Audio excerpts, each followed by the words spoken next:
The U.S. Supreme Court declined to halt the state of Alabama from proceeding with the nation's first execution using nitrogen gas.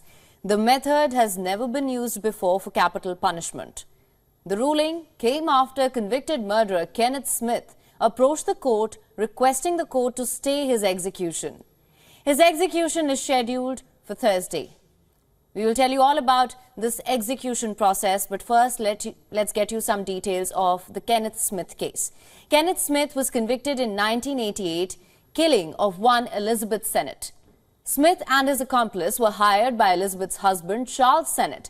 Charles was a Christian minister who had taken out a large insurance policy on his wife. Smith and his accomplice killed Elizabeth by stabbing her repeatedly and beating her with blunt objects. Charles Sennett later committed suicide. Smith and his accomplice were both convicted and sentenced to death.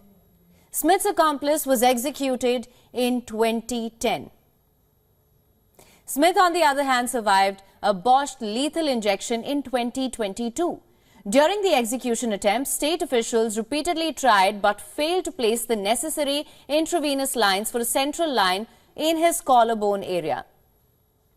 They eventually had to call off the execution.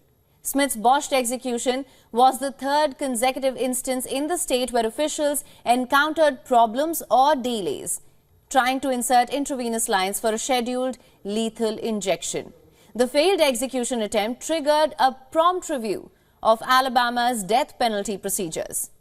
Now onto this execution method. It's called nitrogen hypoxia. The method is designed to deprive the inmate of oxygen, this by placing a mask that's connected to a cylinder of nitrogen over his face.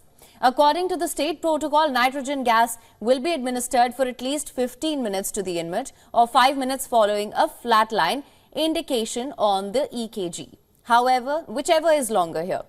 The Alabama Attorney General's office also told a federal judge that the nitrogen gas will cause unconsciousness within seconds and cause death within minutes.